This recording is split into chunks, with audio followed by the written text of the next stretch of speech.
Vladimir Moss has collated a whole bunch of these lives into a book.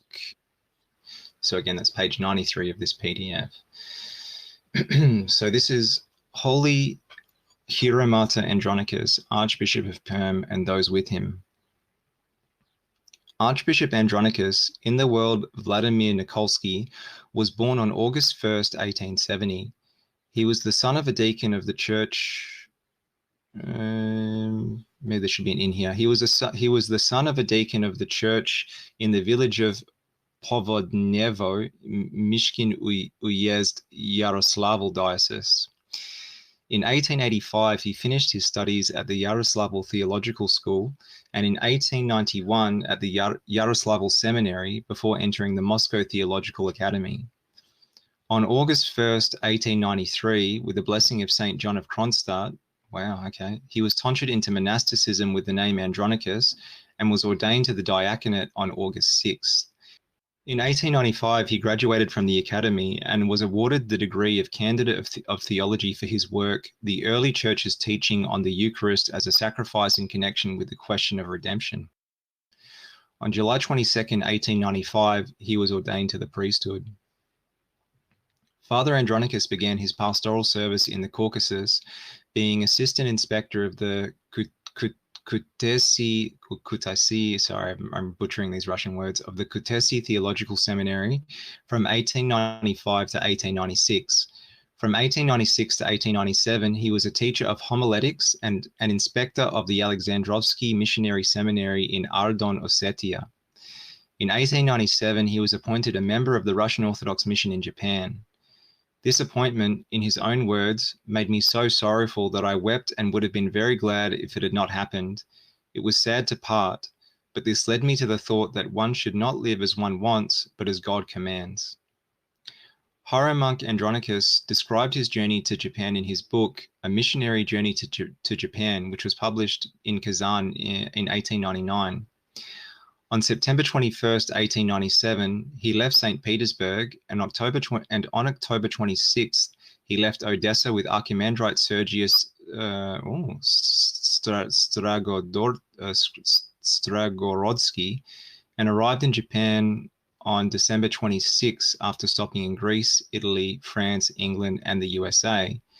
In 1899, he was released from service in Japan. Sorry, Father, is Archimandrite Sergius Stragorodsky, is that the one who became Patriarch of the MP? Am I thinking of a different Sergius? That Metropolitan Sergius, his last name is Stragorodsky, Stragorodsky. I don't know if it's spelled the same way. Yeah, exactly the same way. That's interesting. That's the same man. Wow, okay. People know each other that later on become are prominent in the conflict with the Soviets on one side or the other. These people all knew each other. On March 5th, 1899, at the request of Bishop Anthony Krapovitsky, Father Andronicus was appointed rector of the Alexandrovsky Missionary Seminary in Ufa with the rank of archimandrite. He stepped down from this post on January 13, 1900, and on October 18 was appointed rector of the Ufa Theological Seminary. In 1901, he was awarded the Order of St. Anna, 2nd class, and in 1905, the Order of St. Vladimir, 4th class. In 1905, after the publication of the Tsar's Manifesto on Civil Liberties, Archimandrite Andronicus appealed to the population of the province to return to peaceful work. Later, he would say the following about the events in Russia.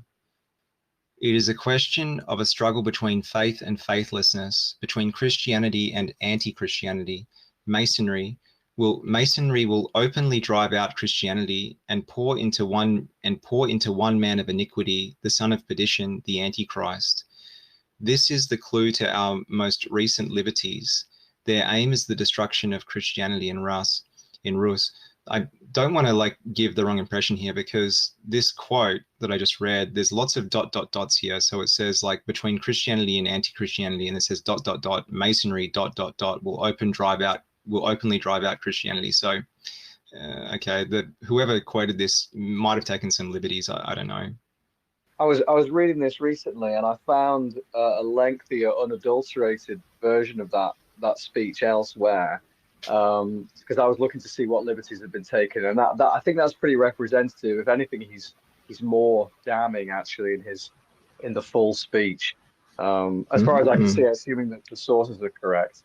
Okay. Oh, I just wanted to let you know about that. No, thank you, Reader Timothy. Okay. So this is again resuming. So this is still Saint Andronicus writing here.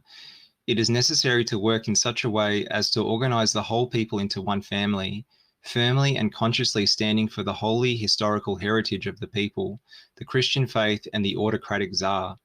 It is necessary obstinately and assiduously to steer clear of all parties and to preserve the people precisely as a people, foreign to all party spirit. For wherever there is party spirit, there is division, there is struggle. Their order is not to be looked for, and the whole is bound to disintegrate. And for that reason, when they say that among the parties there is a Russian party, this is either a lie or a misunderstanding. No, it is the Russian people itself plucking up courage, consciously looking round on all sides and deciding firmly to stand for its treasure and not give in to the cunning schemes of its enemies. Stand aside from all flattering parties who want to rob you of your most holy feelings. Know God and his autocratic Tsar, so that through your striving and unanimity he will truly be an autocrat, so that he may be the source of righteousness on earth. Remember that all these parties that have appeared do not have your good in mind, but are aiming only to rule over you. The cadets will be in the majority in the Duma, as they were in the previous Duma, and they will rule by force over everyone. There will be socialists and other leftists, and they will do the same. No one will be able to restrain them until some other party wins a majority.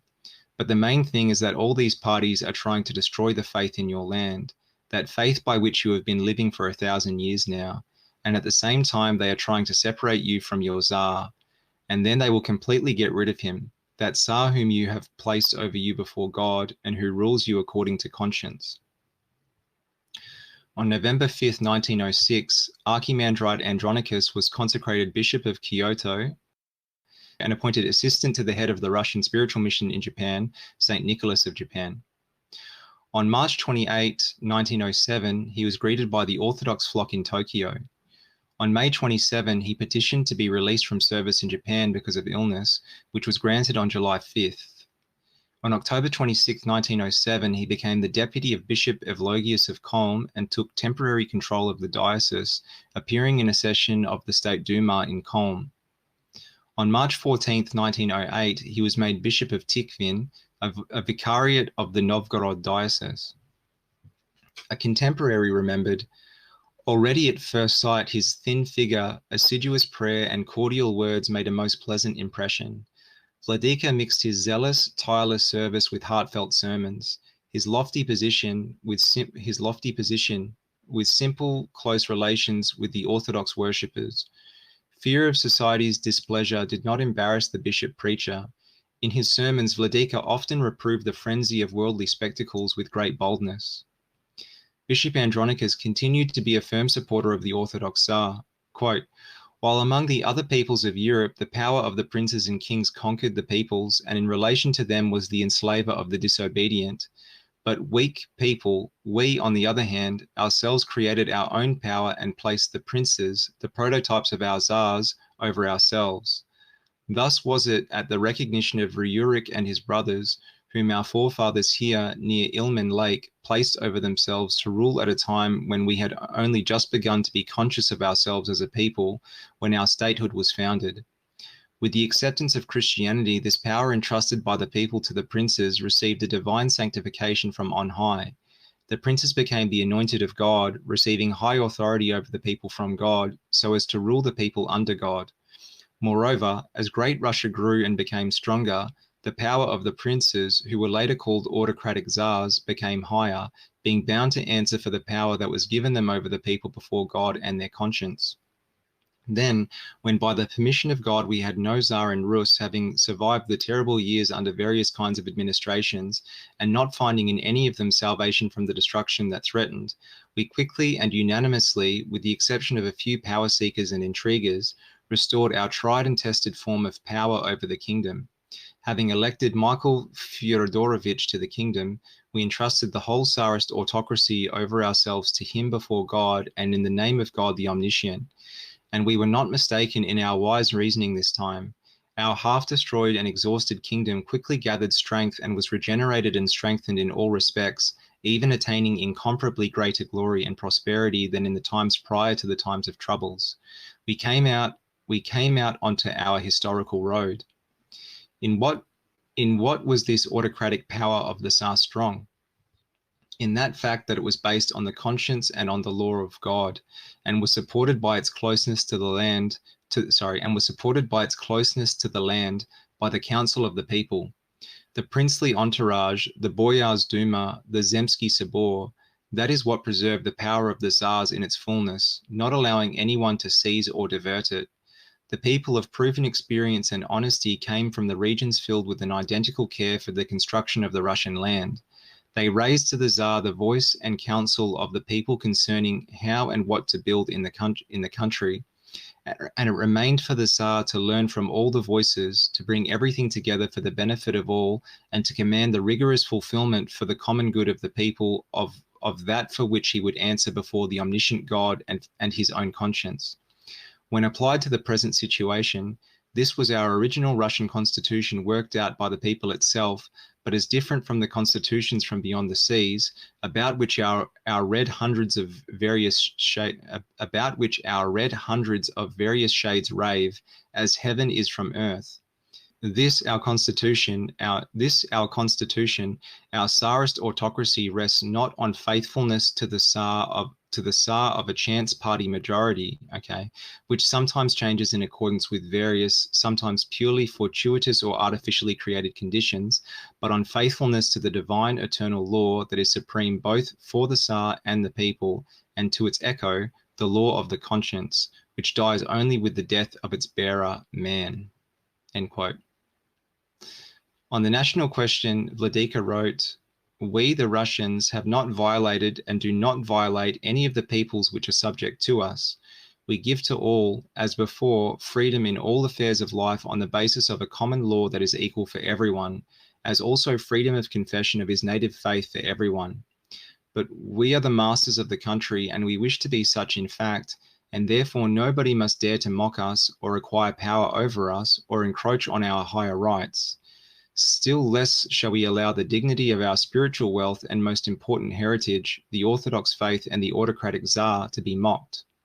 In past times, the Georgians themselves asked to be received into submission to Russia, for they saw that otherwise they would perish in intestinal warfare in the Caucasus or would be seized by their neighbors, the Turks or the Persians.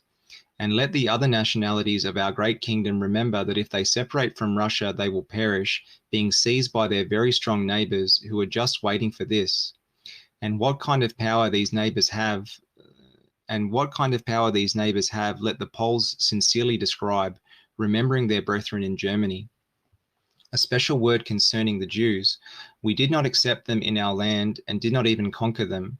We cannot and will not give them equal rights in accordance with the prophetic word of warning of the great writer of the Russian land, F.M. Dostoevsky, quote, "The Jews will destroy Russia," end quote.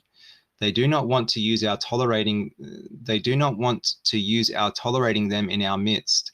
So let them go wherever they want. We will not detain them at the gates, and we can live freely and prosperously without them. But if they remain among us, they will be as foreigners for us, not having the right to participate in the building of the people and the state." End quote. On March 18, 1913, Vladika Andronicus received the independent see of Omsk, and his ascent up the Urals Golgotha began on July 30th, 1914, with his appointment as Bishop of Perm and Solikamsk, renamed Perm and Kungur on July 1st, 1916. That summer, great Princess Elizabeth Fyodorovna made a pilgrimage to the relics of Saint Simeon of Verkhoturye. On July 19, 1914, the feast of St. Seraphim of Sarov, World War I began. In August, Perm heard the voice of Bishop Andronicus, quote, "Amidst today's terrible events, the Lord has decreed that I should occupy the see of the enlightener of Perm, Saint Stephen. There, in the west, blood-red clouds have already gathered. Yes, this war is terrible. It will demand much blood, many victims, but truly it is allowed by the providence of God. This is a great mercy of God after all the heavy trials and humiliations which our homeland has undergone in recent times, and it is all our fault because we have willingly given our souls into captivity to every kind of foreign import, as if we even rejoiced to become complete Europeans and were leaving behind our so-called Russian backwardness. Now we see from bitter experience that this foreign forwardness is in fact complete barbarism, moral bankruptcy, and spiritual perversion," end quote.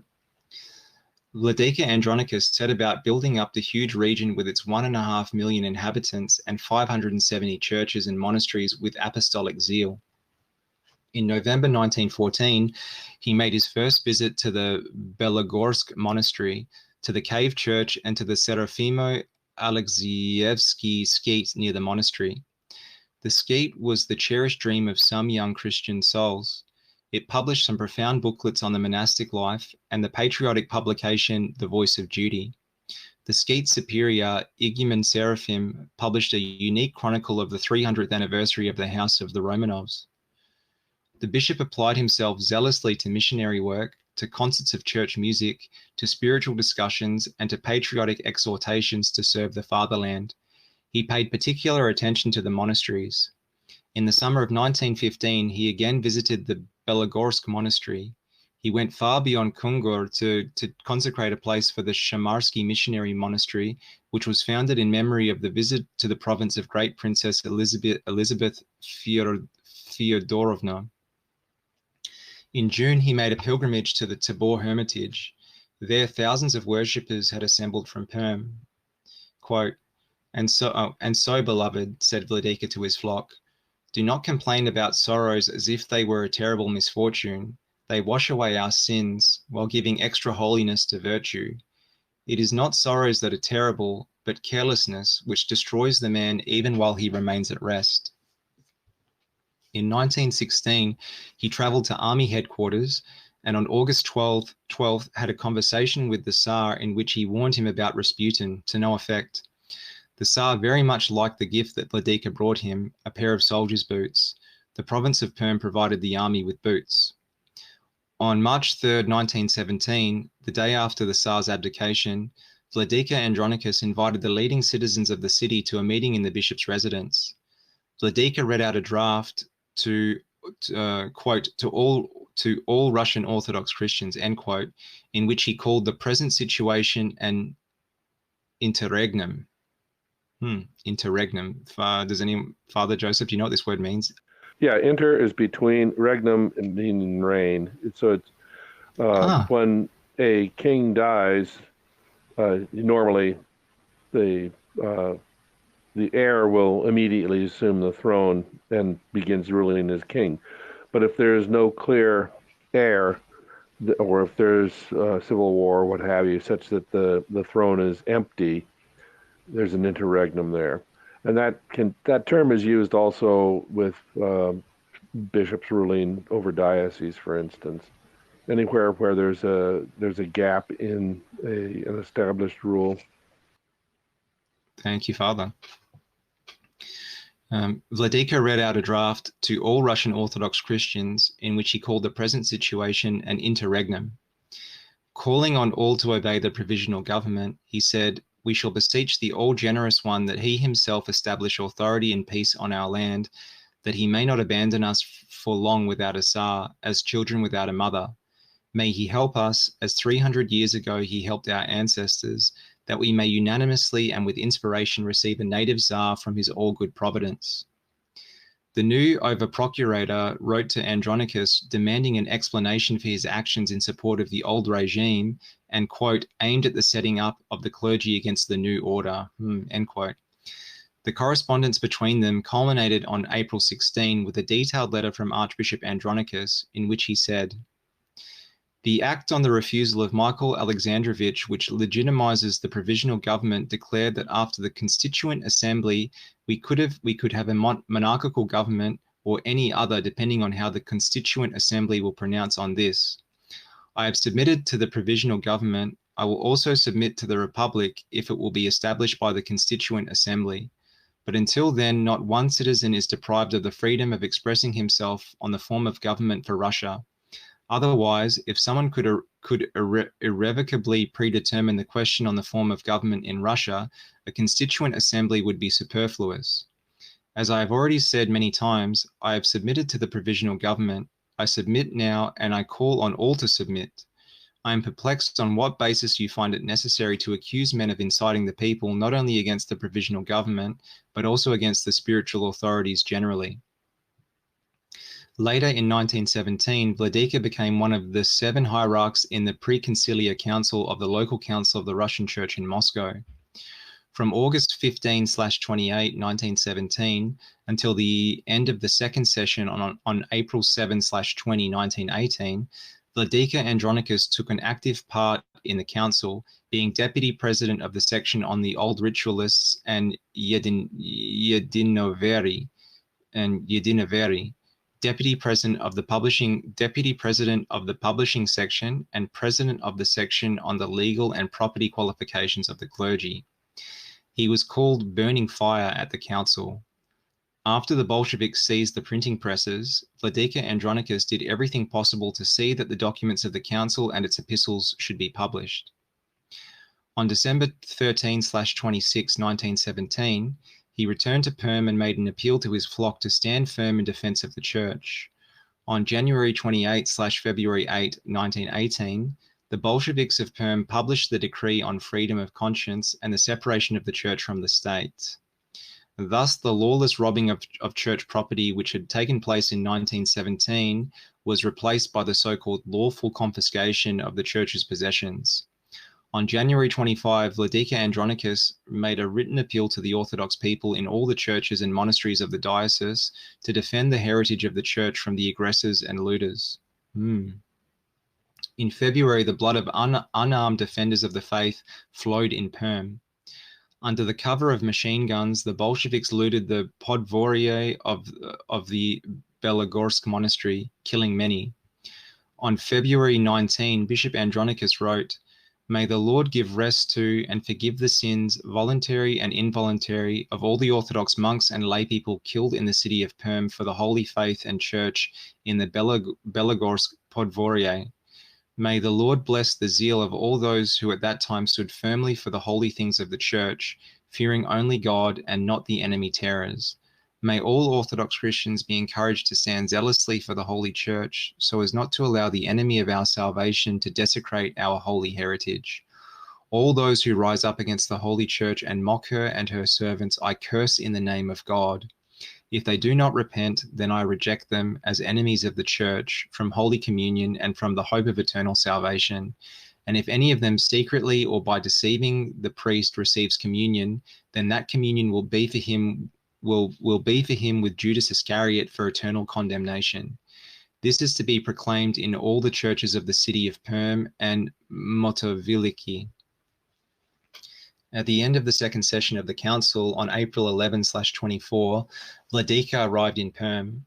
On April 16, Holy Thursday, a search was carried out in Vladika's residence and chancellery by the Cheka.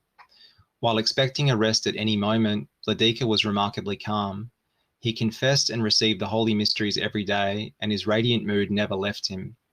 On April 22/May 5, he was raised to the rank of Archbishop by Patriarch Tikhon. On April 26/May 9, there was a cross procession in Perm in honor of St. Stephen of Perm, during which the Archbishop first read the epistle of the Moscow Council on the subject of the Bolsheviks' decree on the separation of church and state, and then instructed the Archdeacon to anathematize all those who encroach on the temple of the Lord until they correct themselves. On April 27, the Friday of Bright Week, Great Prince Michael Alexandrovich Romanov was in the old Peter and Paul Cathedral in Perm. He noted in his diary, quote, "Archbishop Andronicus served the Paschal Vespers. He served very well," end quote. In the night from the 30th to the 31st of May, the great prince was seized by the authorities and disappeared. On April 28, there was a search in the consistory and certain documents were taken. On the same day, Vladika wrote to Patriarch Tikhon, I am for the time being in freedom, but I shall probably be arrested soon. In the event of my arrest, I am leaving instructions concerning the closing of all the churches of the city of Perm. Let them reckon with the people itself. The Bolsheviks accused Vladika of calling on the people to armed resistance to Soviet power. He replied, my faith and the laws of the church order me to stand on guard for the faith and the Church of Christ and her dignity. If I do not do this, I shall cease to be not only a bishop, but also a Christian. Therefore, you can hang me now, but I will not give you a penny from the church. You can take it over my dead body, but while alive, I will give you nothing that belongs to the church. That is what I believe and how I act, and I call on the Orthodox people to stand for the faith even unto death. Those close to him urged him to hide, fearing his arrest, but he said that he was ready to accept death for Christ, but would not abandon his flock. While he awaited arrest, he was calm and received communion every day. On May 9, there took place a great cross process headed by the Archbishop. This was a true triumph of orthodoxy. Turning to the concealed agents of the Bolsheviks in the crowd, he said, go and tell your chiefs that if they can come to the doors of the churches and vestries only over my dead body, and with me, they will not get a church farthing. The Bolsheviks increased their pressure on the Archbishop throughout May. On June 1st, he gave a written order to his vicar, Bishop Theophanes, to enter upon the administration of the diocese in the event of his violent death. Just before Vladika Andronik's arrest, the Chekists arrested the president of the Union of the Russian People in Perm and shot him in the wood.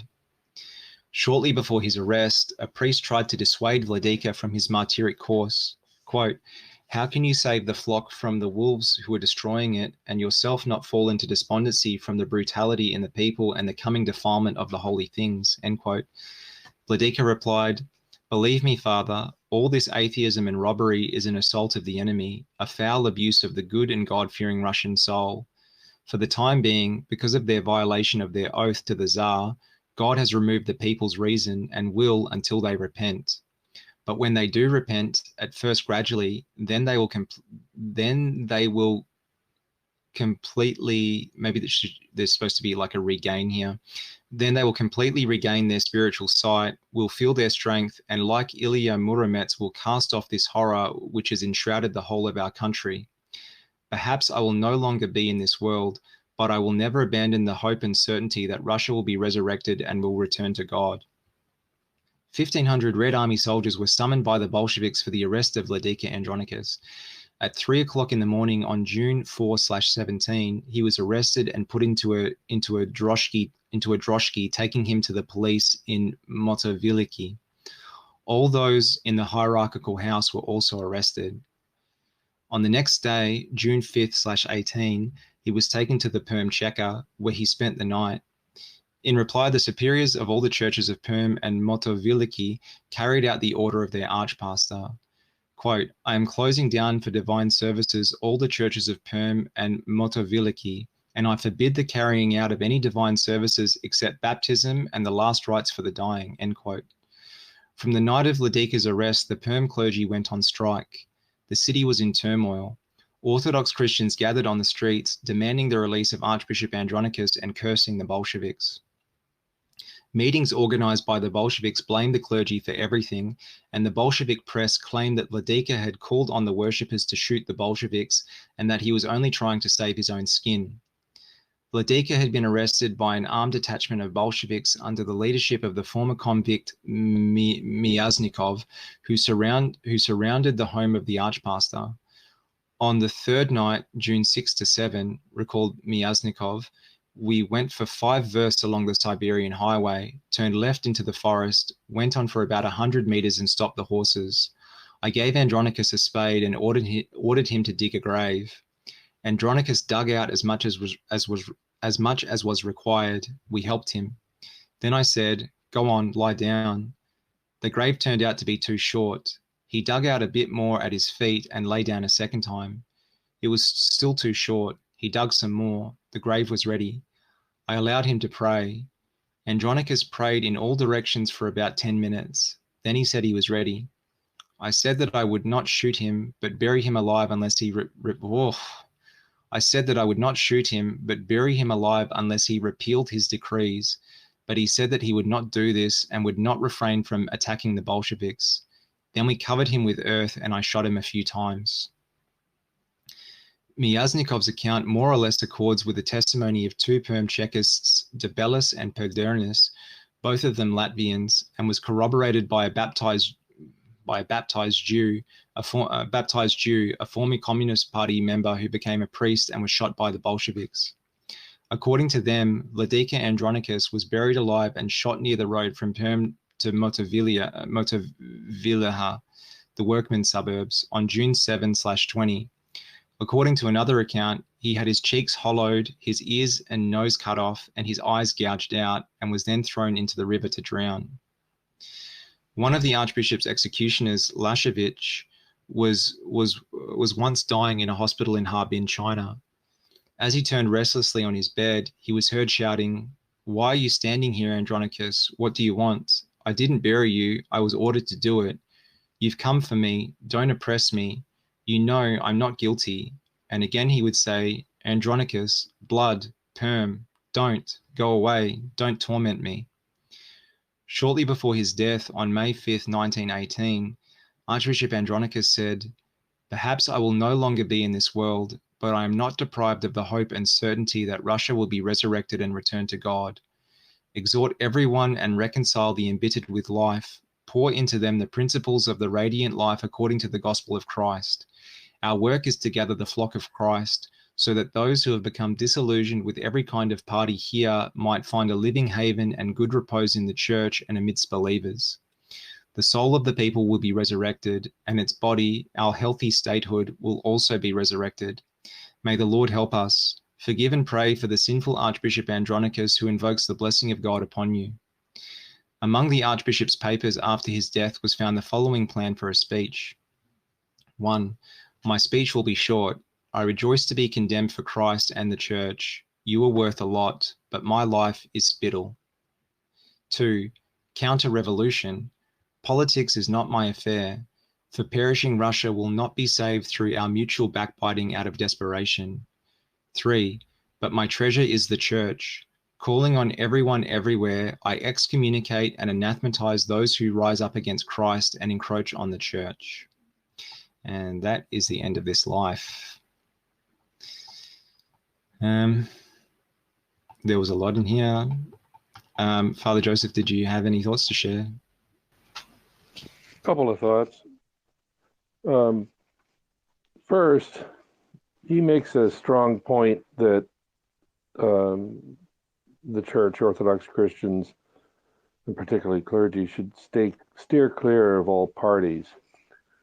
And he says, as do many people, that the parties simply create divisiveness and backbiting and antagonism and conflict between peoples.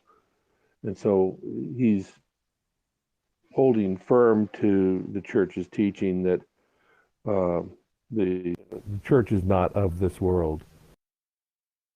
Another thought on that is that his comments about the Russians giving away their souls to foreign imports. We see this throughout the world, where people are clamoring after material gain and essentially willing to give up pretty much everything, spiritual freedom in particular, for those things. And that does not lead anywhere good.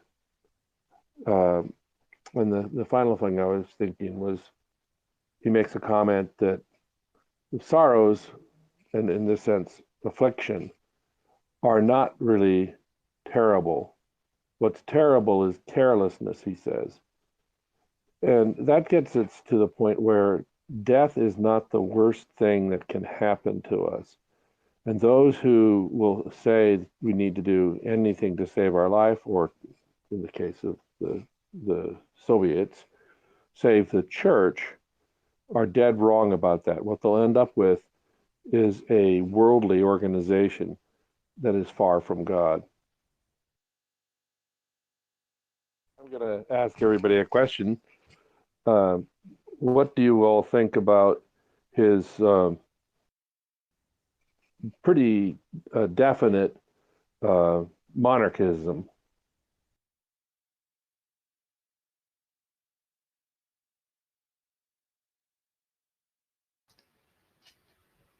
I'll say I thought it was awesome.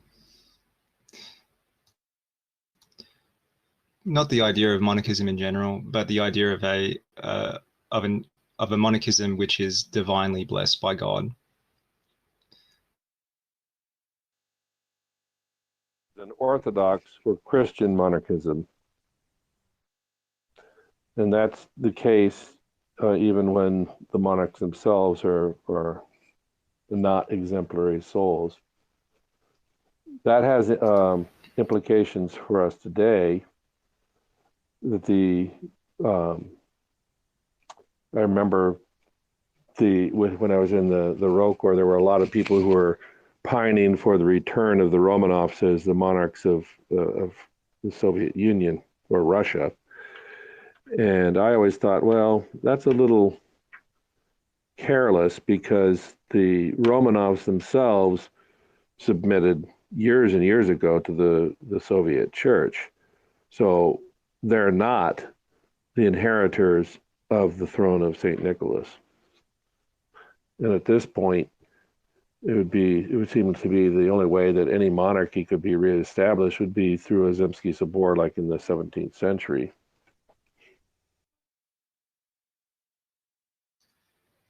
All of the sufferings that befell Russia in the 20th century, Father, how much of those can we attribute to their betrayal of the Tsar? I would say all of the sufferings can be attributed, one, to the betrayal of the Tsar, as St. Andronik himself basically said, but even more generally, and this is what led to the betrayal of the Tsar, the loss of the Orthodox faith. The intelligentsia in the 19th and early 20th century basically abandoned their faith. And if you look at the history of the last days of Tsar Nikolai, his relatives and the other boyars and the aristocracy and intelligentsia, everyone around him was telling them he had to abdicate, basically get out of the way. And in doing that, they handed the governance of the nation over to the provisional government, which itself was never capable of ruling anything.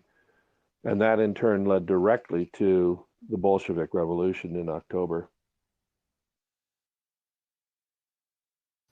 Is there some lesson for us about how grave a sin it is to not respect God-given authority and to question it, to work against it with Russia's betrayal of the Tsar, Father? What lesson should we take for that in our personal lives? Well, I forget which number it was, but the All-Russian Sobor in the 1930s made the statement that until the Russian people repented of the sin of regicide, there could be no resurrection or renaissance in Russia. And to this day, there has been no repentance on the part of the Russian people as a people for that regicide. They excuse it all. They maybe don't like the communists. They were happy enough to tear down the Soviet Union, but they have never repented of the sins of regicide and abandoning the faith. And as a result, you see what's happening to this day. And anybody else, if you're looking at finding heaven on earth, what you're really looking to do is creating a false heaven and a false kingdom of a false God. We live in a fallen world. We are here to strive to save our souls, not to build empires and nations.